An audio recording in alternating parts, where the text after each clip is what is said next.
Good afternoon, everyone. Shavua Tov. I'm Melanie Hughes. I'm the president of the board of the Indiana Jewish Historical Society. And on behalf of the board, I would like to welcome you to the Hoosier Jewish Legends celebration. I know we are beaming in from all over, and some people have flown in especially for this day. I heard California and Colorado, and I know that we have driven from the four corners of Indiana. I drove up from New Albany this morning to be here with you all this afternoon. So thank you all for coming and being a part of this wonderful day. I'd like to start by thanking the members of the Legends Committee: Stephanie Dlott, Barbara Goldman, Marsha Goldstein, Lori Katz, Sheila Greenwald, Gail Halpern, our chairperson, Sarah Ann Warner, Alan Gilbert, Leslie Katz, Lori Moss, Elaine Zuckerman, Jeff Lincoln, and a special thanks to Rochelle Greenwald for supporting the committee.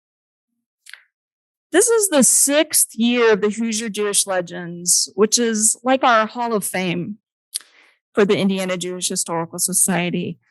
With this celebrates Hoosiers who've created a significant and lasting impact on Jewish life in Indiana or local history.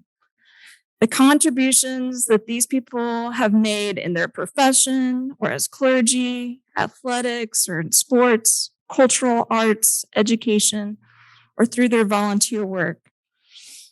The Hoosier Jewish Awards Committee is appointed annually by the board and operates confidentially and independently from the board in their difficult annual deliberations. And I think you will agree that the Legends judges have selected some excellent nominees for this year's Legends Awards. And we're very grateful that you are here with us today.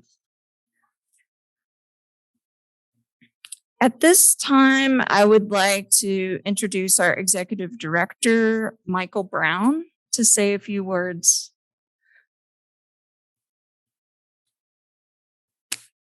Thank you, Melanie. Kurt Vonnegut once wrote that wherever you go, there's always a Hoosier doing something very important there. I'm confident this could easily apply equally to Jewish Hoosiers. I want to thank my board of directors of the IJHS, the Hoosier Legends Committee, and the Jewish Federation of Greater Indianapolis, and all the supporters and members of the Indiana Jewish Historical Society who helped make this momentous event a success. And it's an honor to speak here today in Indianapolis at the crossroads of America. My grandfather of blessed memory once told me that to be a Jew to him meant to improvise, adapt, and overcome. And when I asked him where he learned this experience, he said, as a Marine surrounded by the Chinese army in the Korean conflict, where my grandfather nearly lost his life several times. He continued to apply this lesson the rest of his life, to improvise, adapt, and overcome. And from Jewish history, we learn every Jewish leader must strive to do this when meeting adversity. As we pivoted and shifted gears to meet the demands and challenges of the global pandemic, the IJHS found new ways to reach new members and reconnect with longtime IJHS members through digital and social media. We can give our utmost gratitude to the Indiana Jewish leaders, mentors, role models who shaped our communities as true legends, who will carry on the legacies of our past to the leaders of the future, and generations of Indiana's Jewish leaders who can gain inspiration by reflecting on the past. When Joe Rubin founded the Indiana Jewish Historical Society in 1972, he keenly saw the writing on the wall, that if we don't preserve Indiana's Jewish past, who would? Reading about Joe Levine's selfless service and his commitment is truly inspiring. It is in that vein that we go into 2022, the 50th anniversary of the Indiana Jewish Historical Society, as we continue to fulfill our mission of collecting, preserving, and documenting Indiana's Jewish past. Please join me in giving a warm Hoosier welcome as we introduce and induct 2021's Jewish Hoosier Legends newest Hall of Fame members.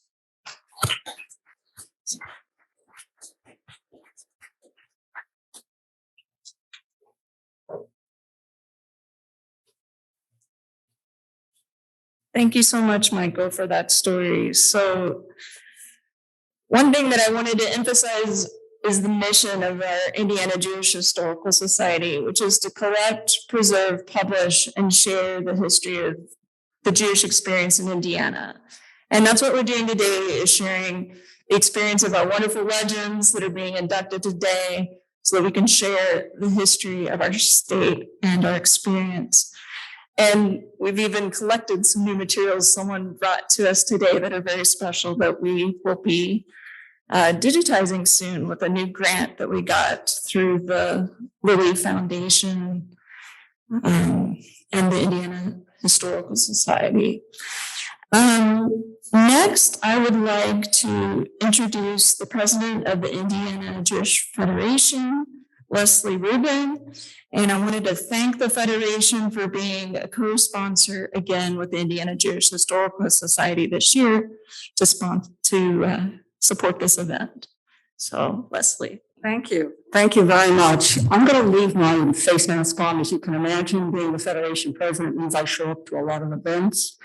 The last thing we want to do is have anybody be exposed as a result of my activities. So if I sound like I'm blurring or slurring my speech, I will slow it down and make sure that I am clearly enunciating my words. So thank you very much for being here. We're honored. We truly appreciate the fact that you're taking time out of your schedules. It's an interesting dynamic. I have to tell you, when I was preparing my presentation, the transition from the former JFTI president, Beth Clapper, to myself, I said, what am I going to do? What am I going to say that's relevant in this pandemic year? I focused on history.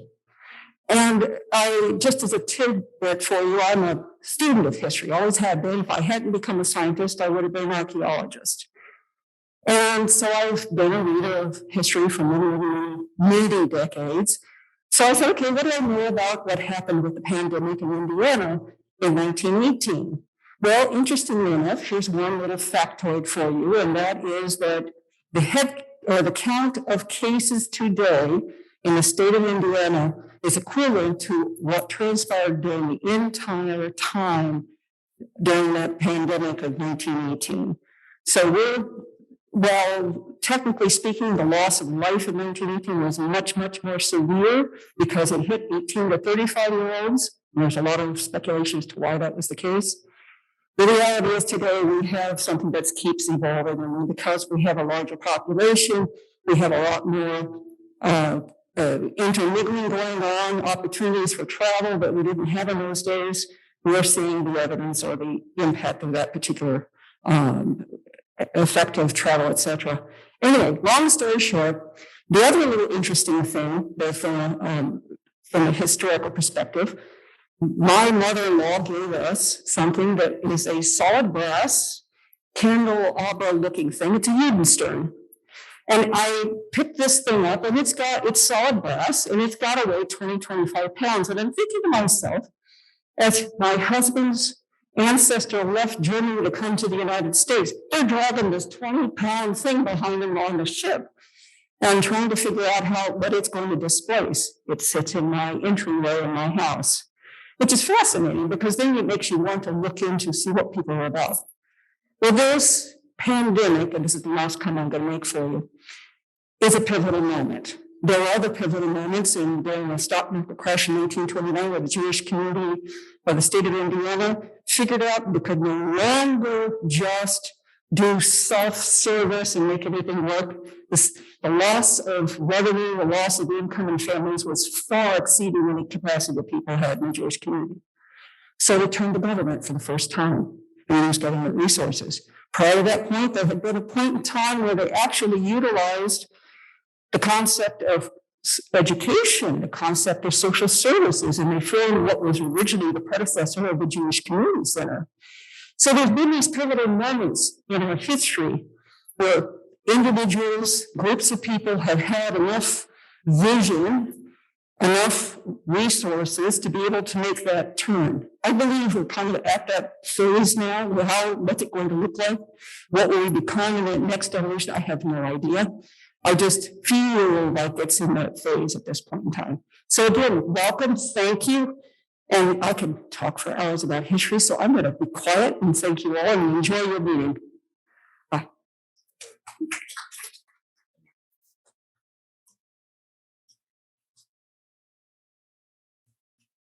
All right, everyone. And it's my pleasure to introduce Sheila Greenwald, our past president of the Indiana Jewish Historical Society, who will be our MC calling upon the honorees for today. So thank you, Sheila.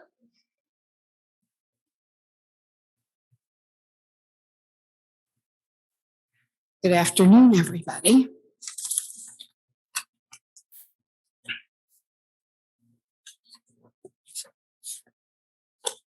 Got to get the cheat sheets out. I'm going to talk about Sandra and Robert Borns. Sandra was born in Indianapolis, Indiana, and Bob was born in Gary, Indiana. Sandra and Bob were married in 1958. For most of their married life, they lived in Indianapolis, raising their three daughters, Stephanie, Betsy, and Emily. Both Sandra and Bob have served on numerous Jewish civic and business boards, both in Indiana and in California, where they presently reside. The Borns name is synonymous with philanthropy. In 2003, they made a transformative gift to Indiana University to benefit students' scholarships and foster exceptional teaching in what is now known as the Robert A. and Sandra S. Borns Jewish Studies Program at Indiana University College of Art and Science. In addition, Bob and Sandra were the founders of the Friends of Jewish Studies Program, a giving society to raise funds for the Borns Jewish Studies Program. Most recently, they provided seed funding for the Jewishness and Blackness Project that is led by the Borns Jewish Studies Program and the Department of African American and African Diaspora Studies. Both recipients have received many awards and honors. Most recently, Bob received IU's highest academic honor, an honorary doctorate in recognition of his visionary role revitalizing downtown Indianapolis, including the remarkable Union Station project. Sandra and Bob have 6 grandchildren. Sandra and Bob are joining us on Zoom from their home in Rancho Mirage, California.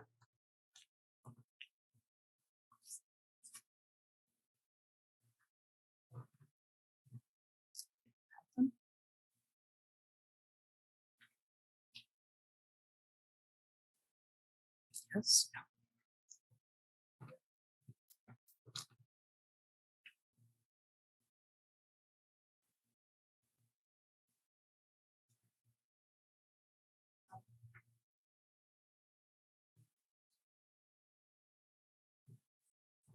Gail, do you see? Can you unmute, please?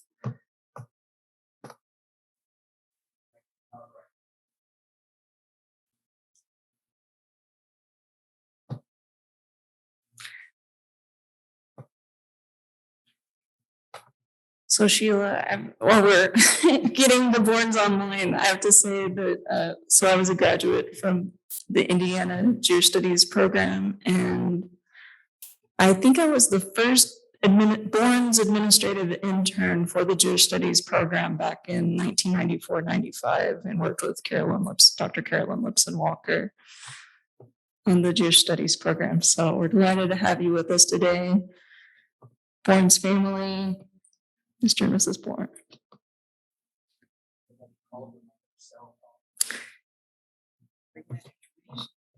This one. Are we on? Are we on? Yes, yes.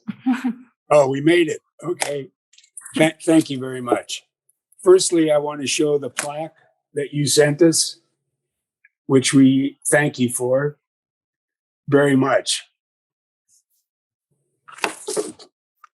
Sandra and I thank you for this award. It really recognizes our family, friends, and the communities we grew up in and lived in. The people, events, and institutions that impact our lives should be recorded and remembered. There is so much to be learned that can be used to improve the future. Our families came to Indianapolis and Indiana and Gary over 100 years ago. They had to overcome many difficulties to establish themselves. I was born in Gary and Sandra in Indianapolis, although she was actually born in Greenfield, but they didn't have a hospital, so her mom had to come to Indianapolis. Our lives have been lives of joy. We have had warm, loving families, great friends and friendships, and wonderful Jewish and non-Jewish communities. We have traveled far and wide, lived in different places and countries, and recognize that to have been Hoosiers was the best of all. We actively remember the names of great family, friends, events, teachers, schools, temples, institutions, and organizations that made our lives lives of joy.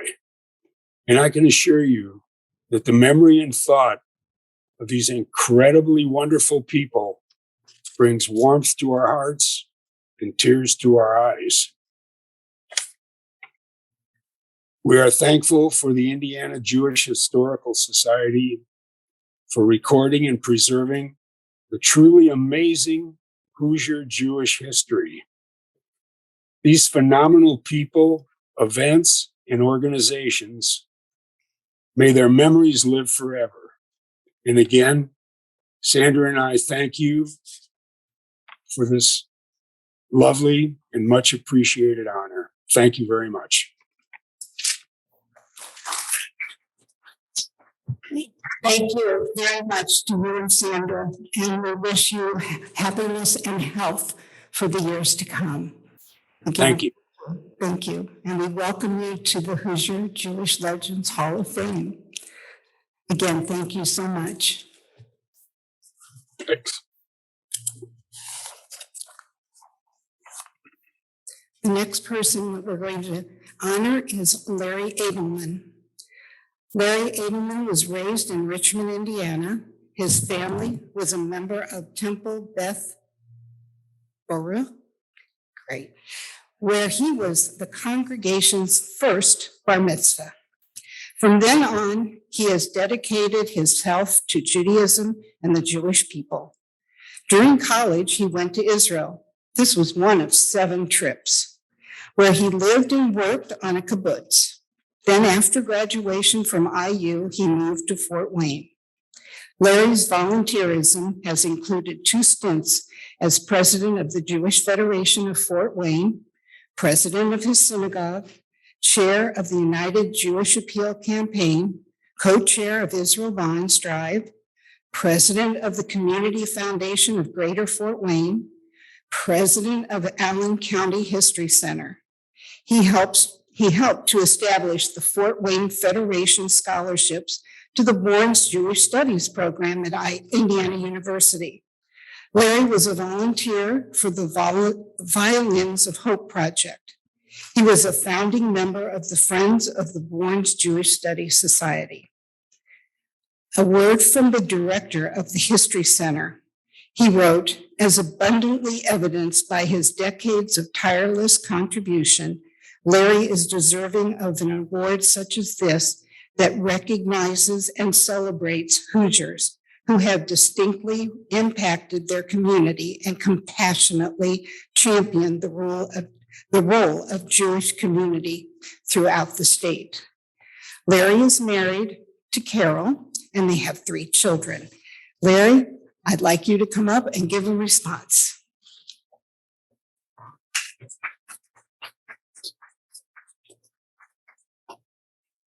Thank you. Thank you, Sheila. To begin with, I'd like to thank the Indiana Jewish Historical Society for this wonderful honor. And in fact, I would encourage anyone here or anyone listening to become a supporter or member of this terrific organization.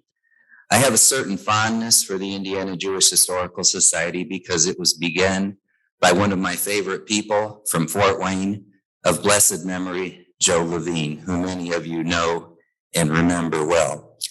I would also like to express my appreciation for my family who are joining us here virtually, my friends who may be online, and my friends who are here with us today.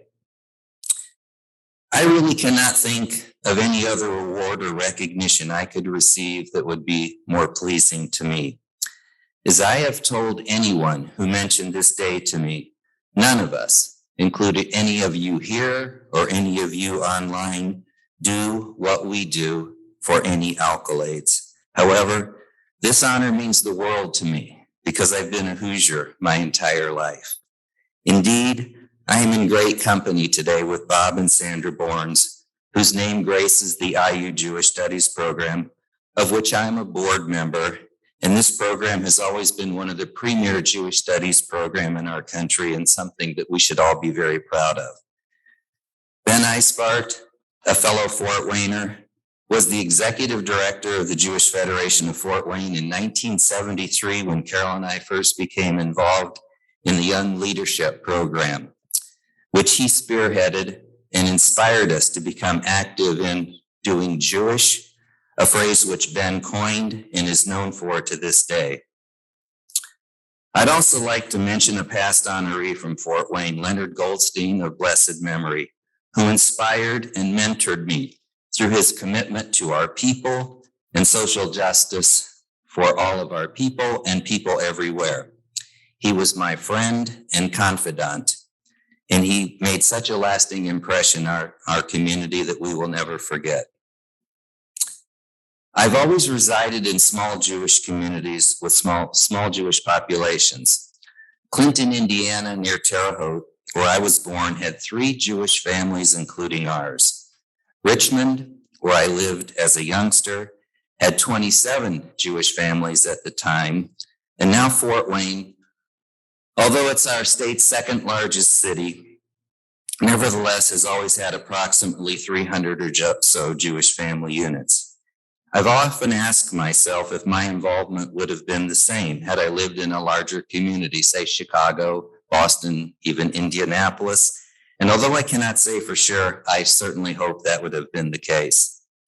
I think I learned the concept of Jewish tradition of obligation to service to our community and to others from my parents and my participation in federation and congregational life.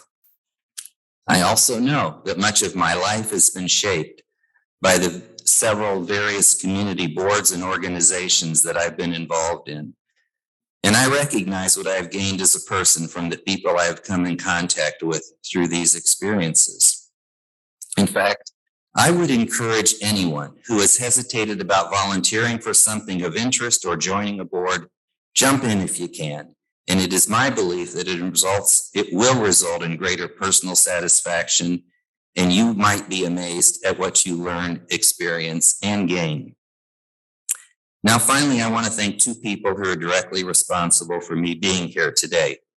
I was initially nominated for this award by Jackie Schreier, the executive director of the Fort Wayne Jewish Federation. I am extremely proud of the work and accomplishments of our small Jewish Federation over the many years. Although our numbers have dwindled, Jackie has held us together as a community in conjunction with the congregations, which are now united as one, something I am very pleased to say. I would compare the accomplishments of our community in Fort Wayne to any other small or mid-sized one in terms of service and programming offered. Those of us from Fort Wayne are often amused that the Gentile population believes we must number in the many thousands due to our activities, our visibility, and our leadership in the overall community. And finally, to my dear wife, Carol, who I met 52 years ago this summer, has partnered with me through our 48 years of marriage. We continually serve as each other's sounding board. Without a doubt, she is the one who is much more organized than I. In fact, she is the well-deserved recipient of our community's Volunteer of the Year award for all her service throughout the years. I have always known it and said it often, if you can get Carol to agree to organize or chair any event or committee, then you will find no better person to get the job done on schedule and with utter thoroughness. I have always marveled at her dedication to a task or a responsibility, which culminated in her outstanding work recently on the hugely successful Violins of Hope month-long event in Fort Wayne. It would be impossible for me to be standing here today without her support and guidance, and I know it. As a good friend reminded me just this past week, we live in some difficult times in our country, where the pandemic seems to be never ending and dividing us in ways that it should not. Basic voting rights for some of our most challenged citizens are now under attack, and incidences of anti-Semitism that all of us never dreamed we would witness in our lifetime are occurring with seemingly shocking regularity. In addition, we are now stunned by the heartbreaking scenes we're witnessing in Afghanistan. Although none of us alone can change what needs changing, I believe that we can all make a difference by reaching out beyond our typical everyday lives and offering what we can for the betterment of our own community in the world in which we are blessed to reside in. So thank you all very much, and congratulations again to my fellow nominees.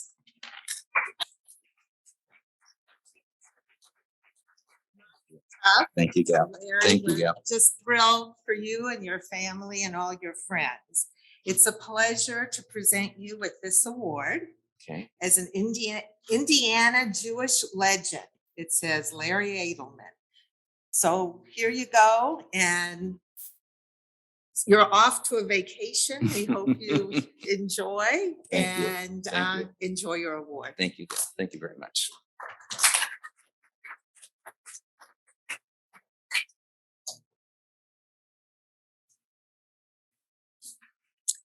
The presenter of that was Gail Halpern, and she's the chair of this committee. Just thought we'd tell you who it is. Our next recipient is Marsha Goldstein. Marcia and her husband Marvin were born and raised in Indianapolis and have 3 sons, Keith, Dan, and Andy. Marcia has taught undergrad and graduate courses as well as workshops at Butler University. She is certified in gifted education and received her master's in learning disabilities. But her teaching turned to more Jewish content when she began as an early childhood teacher at the Bureau of Jewish Education. But that didn't stop her. The next stop was the education director of the Indianapolis Hebrew congregation, which then expanded her role to the director of lifelong learning. As a founder of Interfaith Alliance of Indianapolis, its goal was to allow discussions among various religious beliefs in order to learn about each other. This past December, she and Father Ted from St. Elizabeth Seton presented a program called the December Dilemma. These and other dialogues have been known as the Ted and Marcia Show. I got to see one of those. Most recently, she and Marvin established the Bubby and Zadie Playroom, stocked with toys and games to give the residents of Hooverwood Living a place to play with their grandchildren. She has also undertaken the restoring of the Bureau of Jewish Education Maurer Library of Judaica, bringing it to the Indianapolis Public Library System. Marcia brings her skills as an educator to the library, where she contributes her ability to connect with others and her overall knowledge of the members of our Jewish community. The word I does not exist in Marcia's vocabulary. It's always we, with her giving credit to everyone else. Marcia, I'm going to call you up.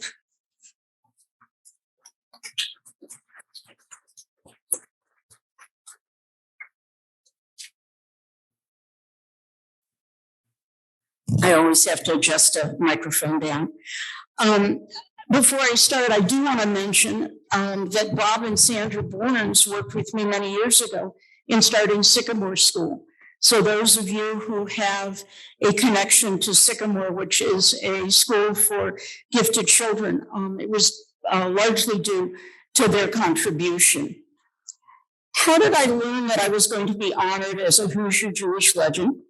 Receiving a call from Barbie Steneker, who I now know nominated me, I answered her question with, "What are you doing on August 22nd?" with, "I have the Indiana Jewish Historical Program at 1:00.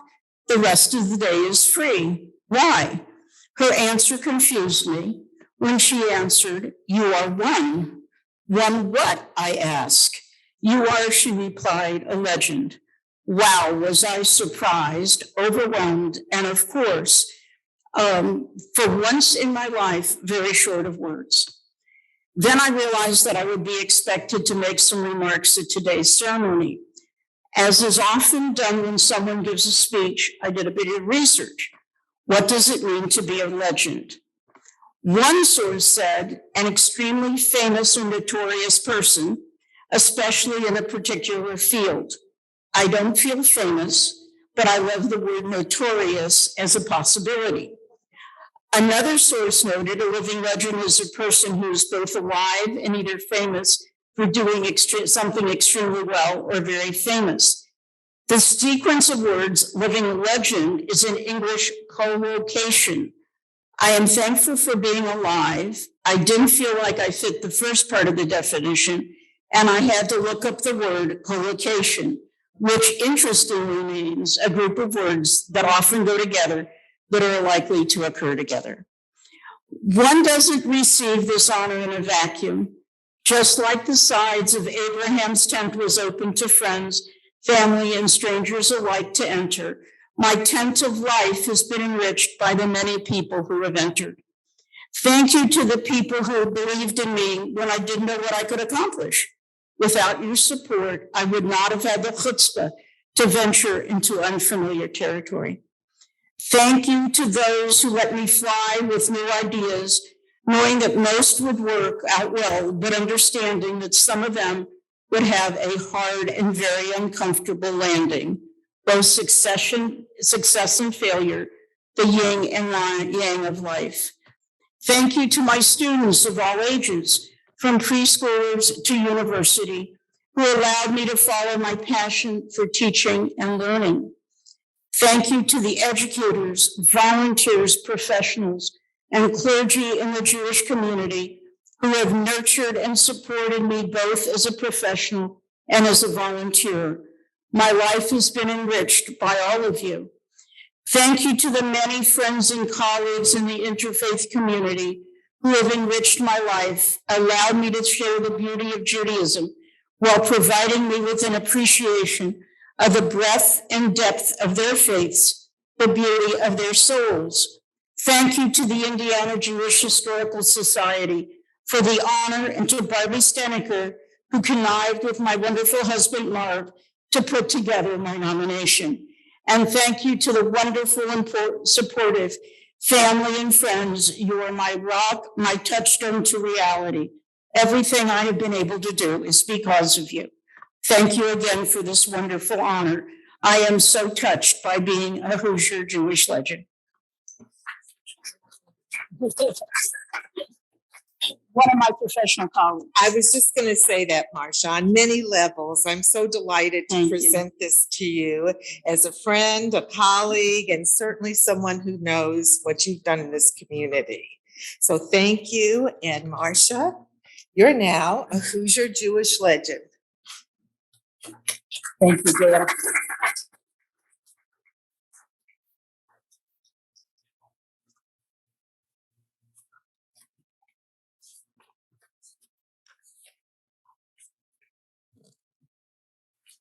Ben Eisbart. Ben came to Fort Wayne to become executive director of the Jewish Federation in 1971. He demonstrated strong leadership skills, commitment to the community, and respect for each and every individual he encountered. Ben's nature is giving, caring, and being supportive of others. He is truly committed to his community. Ben has contributed to transforming his community, and that includes the city, the arts, and the Fort Wayne Civic Theater. It's no surprise that he is the go-to guy that everyone wants on their team. His insight and skills in the area of community is outstanding. Ben follows his instincts, not only for what it has meant for himself and his family, but for what it has meant for the quality of organizational and good government in Fort Wayne and in our state.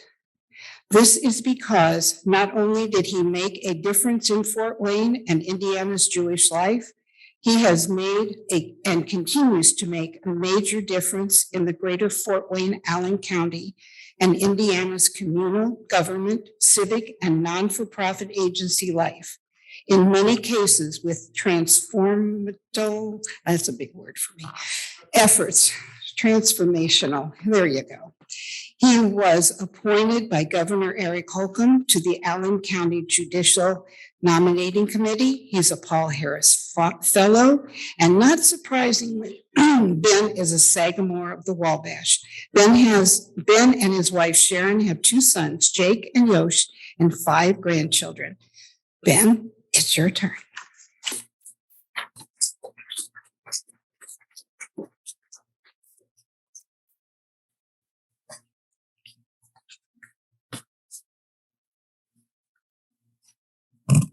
Well, my sincere thanks to the Indiana Jewish Historical Society for including me among the recipients of this year's Hoosier Jewish Legends Award and being inducted as part of the 6th class to be so honored.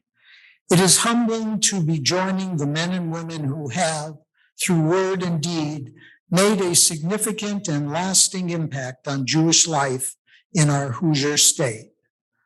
I am appreciative of the efforts of Dr. Eric Schreier, who put my name into consideration, and those who served as my references, Mayor Tom Henry of the city of Fort Wayne, Philip Kohlglazer, Executive Artistic Director of the Civic Theater, Judge Stanley Levine, Allen County Superior Court retired, Jim Palermo, Managing Director, Fort Wayne Philharmonic, Bob Walters, Senior Counsel at Barrett McNagny, and his wife, Irene, both our dearest friends, and our sons, Jake, the younger, and Yosh, the elder, both the epitome of mention. Reading each recommendation, which I was privileged to do, was like hearing a part of my own eulogy, only better because I could have a schnapps and rugelach afterward. Last month, my term as Federation president came to an end, having come full circle on a journey which began 49 years ago this month. The year was 1972, the month August. My wife Sharon, 8 months pregnant at the time with Yosh, and I packed up our household goods and left our apartment outside of New Haven, Connecticut, to travel more than 800 miles to a state of Indiana, which we only knew as the host of the Indy 500, and a city, Fort Wayne, with which we were familiar with as the home of WOWO, the 50,000 watt station of the big business of farming. For I had accepted a job to be the executive director of the Jewish Federation of Fort Wayne, an opening which occurred following the retirement of another Jewish historic Hoosier legend, Joe Levine. 49 years have passed and we're still here. And so you may ask, why are you still here? So if you listen, I'll tell you. We found Fort Wayne a place where we could do Jewish, where we could translate Jewish values into impact. Working together, we could build a better world. And as a vehicle that we selected to do Jewish was our Fort Wayne Jewish Federation. As with our synagogue and temple, our Jewish Federation's mission is to inspire Jewish lives. One comes to Judaism in different ways. So our federation supports initiatives in Jewish culture, education, and engagement. From the arts to advocacy, federations create a community that is welcoming and vibrant for all, regardless of religious background or affiliation. Federations initiate programs which inspire Jewish life and hopefully respond to each individual's search for meaning, connection, and community. Our rich Jewish tradition has survived in the shtetl of Fort Wayne because of that strong sense of kehillah, community, our commitment to mitzvot, and the values of chesed, kindness, tzedakah, giving, and tikkun olam, redeeming the captive. Our world has changed. No longer does it appear that life will be business as usual. We are in the midst of challenging and sobering times. But for us as Jews, our response has never been to shirk from our responsibilities. It is during times like this that we must demonstrate how we can make the world, our world, a better place. For as Hillel wrote centuries ago, if I'm not for myself, then who will be for me? But if I'm only for myself, what am I? And if not now, when? Now, more than ever, is the time to do Jewish. May we go from strength to strength.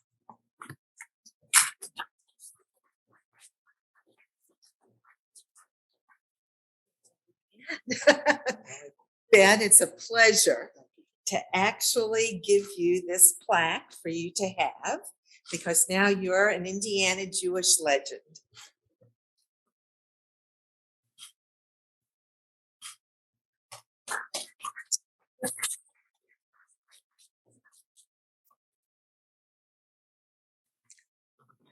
Congratulations. Our next honoree, although he's not here or with us, is Sid Tuchman. Sid's parents came to America from a large city in eastern Poland. Sid was born on July 28, 1924, passed away July 7, 2017. The brash young man, the perennial master of ceremonies of the famed Purim balls.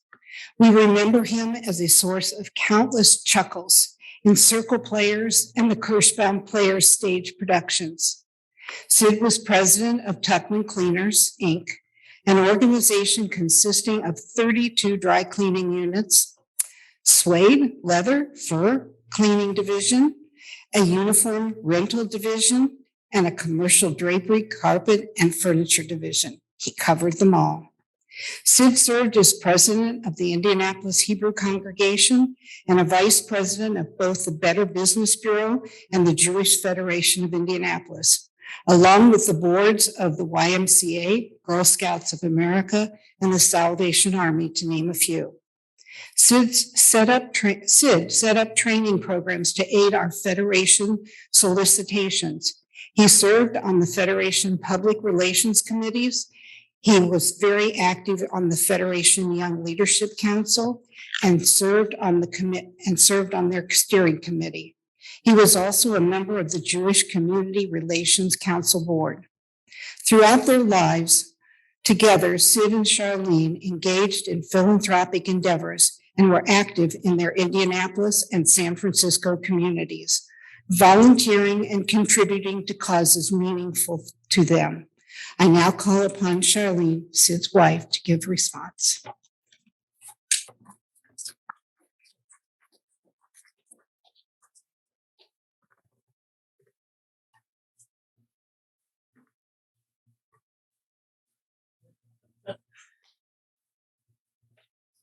Good afternoon, everybody. And hello to the Zoom people out there that I see off and on. Some of what you said about Sid, I was going to say, I hope I don't repeat it. Thank you to the Indiana Historical Society for honoring our Sid today. I have a bit of history I want to share with you about him. Sid's parents, it was about 1912, Sid's parents, Pearl and Sam Tuchman, escaped depression in Lublin, Poland, to seek a better life in America. Sid, the youngest of 5 children, was born in 1924, as you said. His father, a master tailor, had enabled his family to thrive quite well. Then in 1929, when Sid was 6 years old, the Great Depression hit. Life turned into chaos, and the family struggled in a severe financial times. But obviously, they persevered and survived. About 10 years later, Sid was 16 years old and was in high school. He graduated early in order to help his darling sister Rose run the family business. His brothers Fred and Joe had been drafted into World War II. Sid was drafted 2 years later. Sid loved our country. He wanted it to stay safe. With luck and persistence, he was assigned to the Signal Corps in World War II. He became a top cryptographer, decoding security and enemy messages, and worked the night shift so that he could go to school during the day. The war ended in 1945, and Sid took off to pursue his dream to become an actor in Hollywood. That never panned out, and his family wanted him to come home to Indiana. Fred asked him to partner up and grow the family business. Hence, Tuchman Cleaners came to be. In 1954, Sid accepted an honor from my sister, Selma, to have a blind date with me. At first impressions, Sid had something very special about him. 4 months later, we were married. Our happy home was filled with our 3 children, Mitch, Ellen, and Kathy.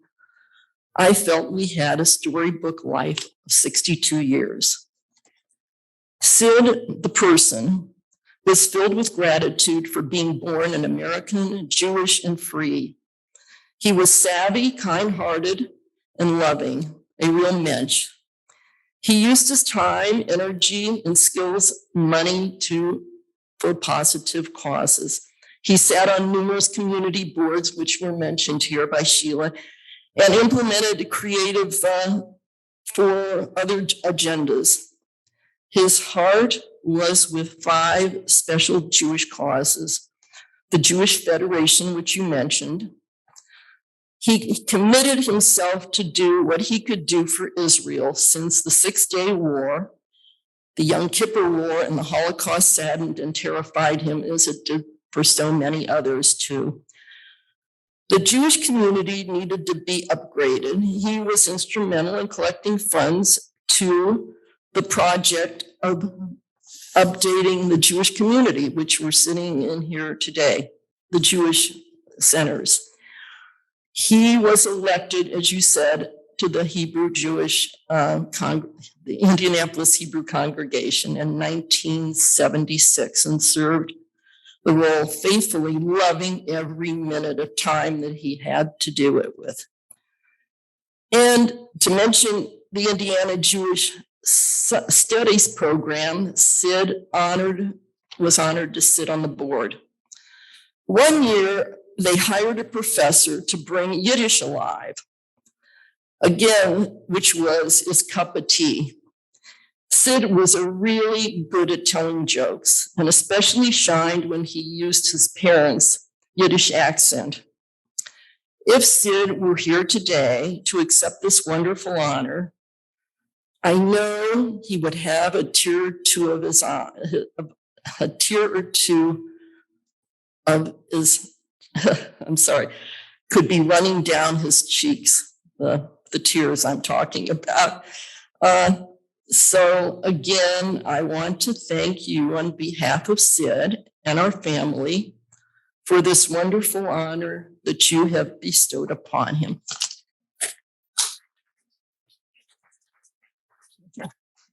Shirley, that was lovely. And I had the pleasure of knowing Sid and working with him on some projects. So it gives glad. me great pleasure to give you this award Yeah, and making Sid an Indiana Jewish legend.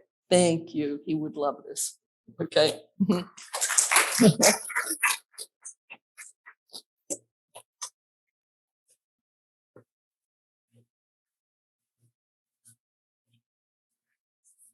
Wow.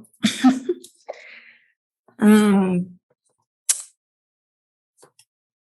feeling really humbled and honored to be joining with you all here today to celebrate you all as Hoosier Jewish Legends. And there's a lot that I want to go to as a leader here in Indiana. I want to thank you all so much for being here this afternoon, part of our Zoom celebration online, and for all of you that came here to Indianapolis for this celebration of the 2021 Hoosier Jewish Legends. And I want to thank the Indianapolis Jewish Federation again for being a co-sponsor of this event for the second year. We are going to put the video on our website in a few days for you to watch again later. And I want to thank you all so much for being here and for sharing your legends with us and supporting them to do the work that they've done to help make our state greater. Thank you all for being here. I appreciate you. Oh. The photographer is printing out a